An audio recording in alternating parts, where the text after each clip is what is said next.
Welcome to Minding Your Business, the show for incredibly diverse entrepreneurs. I'm your host, June Middleton. Our show this evening is really special. We have musical ambassadors that have been traveling around the world and have probably gone to more than 40 countries. And they are sponsored by the United States embassies, and they have communicated in the universal language of music. They are an incredible group, and you'll hear this very shortly. So I am really happy to have as our guests on the show this evening for you to enjoy and experience the Chris Byars Ensemble.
great. That was great. Chris, Ari, please come join me. Oh, gosh, it's so nice. How are you, dear? I'm fine. Thanks for having us on your show. Oh, it's terrific to have you here. Please, have a seat, have a seat. It's been, gosh, you were here with Gerard Corelli. Yes. And that was a great show, and I'm so glad that you were able to come back. It's great to be here, June. Great to see you again. Oh, yeah, well, it's always fun to have good musicians, good music, and it's a real thrill for me. It really is. Please introduce the members of this incredible ensemble, if you would, and you first. Well, you've met me and Ari here. Chris Byars, saxophone, Ari Roland on the bass, and right here we've got John Mosca on the trombone. Here's my dad, James Byars, on the English horn. Oh, terrific. Stefano Doglioni is on the bass clarinet, an unusual instrument for jazz, but nevertheless he plays it great. It sounds good. Yeah. Here's Pasquale Grasso on the guitar, and sitting in back there on the drums, Stefan Schatz. Hi. Well, I'd like to talk to briefly to all of you in a few minutes, but let's start with you. What have you been doing since I last saw you? A lot of traveling, I'm sure, but also to tell me, how did you get started? Did you always play this instrument? I'm from a musical family, as you can tell. My dad's an oboist. Classical? Yes, he plays just up the street at Lincoln Center. He's in the New York City Ballet Orchestra. I used to study it, well, 40 pounds ago, I studied with the New York City Ballet Company. Oh, but okay. It's wonderful to have you here. Well, this is really putting the neighborhood in the MNN, isn't it? Yes, it is. Yes, it is. Well, I'm from a musical family. Dad got me a saxophone when I was 13 and a record of Charlie Parker, and he said, if you want to sound good, try to play like that guy. Well, okay, you sound good. Thank you. You're welcome. And do you do a lot of writing and arranging? Is that one of your favorite things? I've always done it since age 15. I've been handing out music and trying to, enlist my friends to play it. It's kind of something I do. Oh, and you've been very successful at it, I take it. Well, hopefully it's it's a little less irritating as I go. In the beginning, though, it really was pretty annoying to my friends. Okay, I'll just leave that one alone. And tell me, where did you and Ari start playing together? Where did you first meet? I mean, was it here in New York? Or? Yeah, we were both part of what was known as the All-City Jazz Band, and they would take all the high school kids from all around the city, and you'd have to audition. I remember hearing about them. And they'd put us together, and so we met in a hallway. And I said, we're going to go out jamming later tonight. Why don't you come? So then we started playing every day at each other's houses and going all over the city to all the jazz clubs. And oh my goodness! I think they had some performances or shows at the School of Performing Arts. For sure, yeah. Absolutely. I think it was Justin DiCioccio was running it at that point, so it was all connected with Music and Art High School. Yeah, because I went to Performing Arts. Yeah, and I remember that. Oh, that's really, really terrific. So tell me, when did you start playing the bass, one of my favorite instruments, I must admit? Thank you. I'm glad somebody likes it. I was playing electric bass in rock bands. And Were you really? When I was 11 and 12 years old, and I was getting in a lot of trouble at school, and I got kicked out of school. And the new school for playing the electric bass? No, for That's being not very nice. For being like a misbehaved kid. So I went to a new school, and the teacher there was an acoustic bass player, and I switched. I started playing jazz, and I started hanging out with all these great older musicians, Barry Harris and C Sharp, and they were such disciplinarians that all my being a bad kid went away immediately, and I had to practice 6 hours a day. So my parents are very happy I switched to jazz. Isn't it interesting, too, you'd think that because of the what seems to be looseness and not that very strict playing of jazz, that you wouldn't find that much discipline, but it's a very...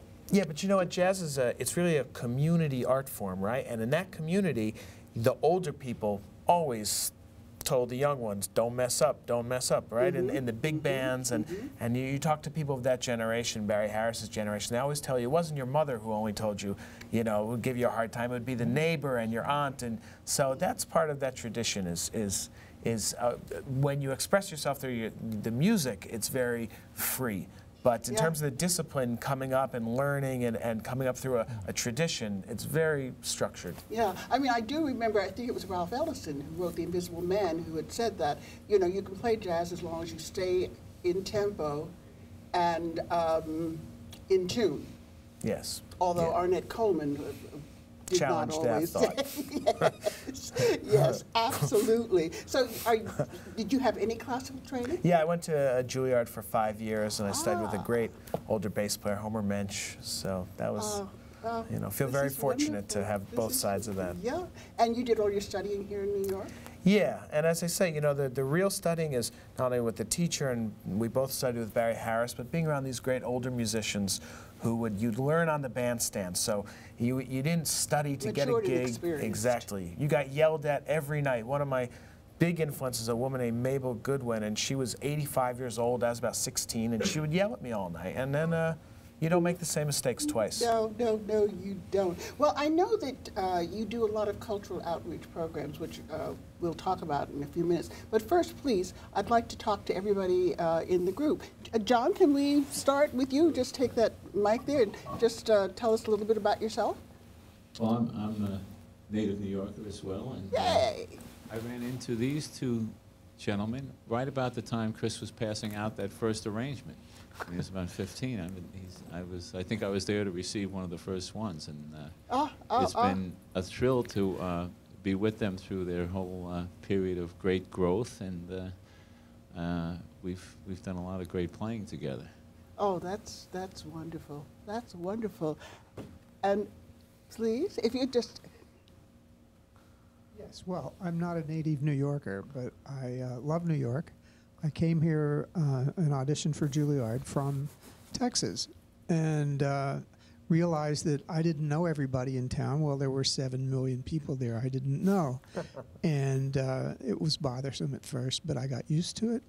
And then I auditioned for the New York City Ballet Orchestra, and I've had that job ever since. Oh, and I love it. It's a great job. Oh, that is so impressive. That is so impressive. Well, I'm not a native New Yorker for sure. I came here a few years ago, and I went to the new school. That's where I guess I met Chris. And then I dropped out of school and decided to stay here and play and hang out. Good. We're very happy to have you here. We really are. I'm from Italy too, like Stefano. I came here almost 2 years ago, but I met Ari and Chris maybe 5 years ago. I used to come here in vacation to see them and play with them, and now I live here and I work with them, and it's a pleasure for me. Oh, that's great. Thank you. And please. I grew up in New Jersey, and I've been living in New York City. Did you have to cross the George Washington Bridge? Yeah, exactly. I'm from Tenafly, just right across the river. But I've been in New York, for almost 20 years, living in New York. So, and I've then also you're a known New Yorker. What? Yeah. You're a New Yorker. Yeah, I think so. Absolutely. Well, we are delighted to have you here. If you can just, John, if you could please just get that mic back from them. And what we'd like very much to do, now that we've met everyone, how about some more music? Okay. And then I want to also talk to you about your cultural outreach program. Thanks, June. This is a tune for all those romantics out here. It's called Taxi Bird. Okay. And as you explained to me, this is the species of a bird that you're. It's kind of a concept. Okay. Whenever you're ready, please.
I mentioned to you before when I heard it, the chord changes are just absolutely wonderful.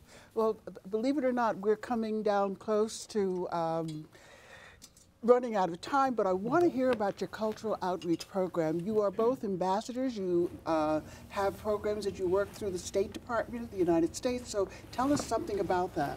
What are some of the countries that you've traveled to? All right. Well, we've been to 44 countries now throughout the Middle East and all parts of Asia, South Asia, Central Asia, East Asia, a lot in Eastern Europe, former Soviet Union and the Balkans.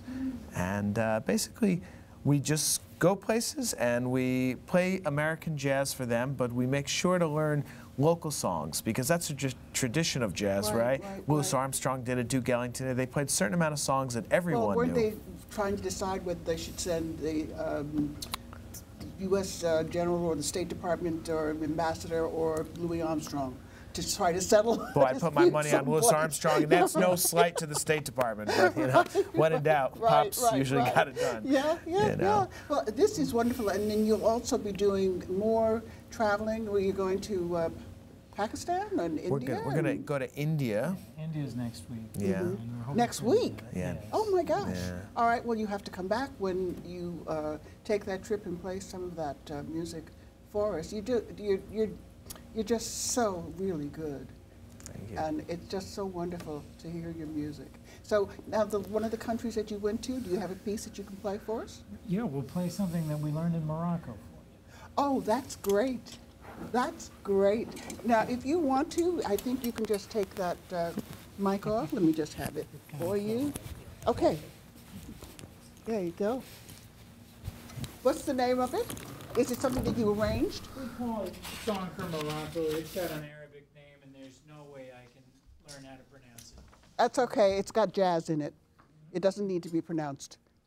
We feel it. One,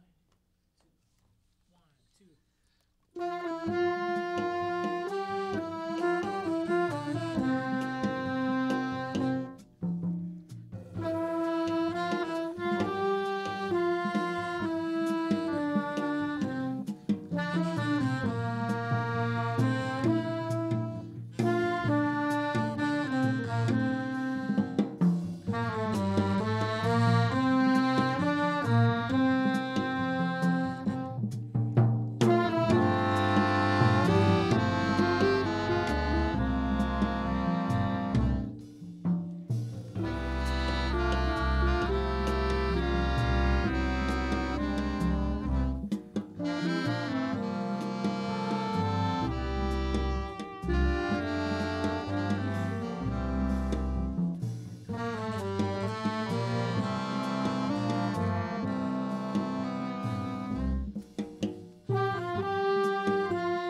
can just see the dancers. Next time we'll have to have some.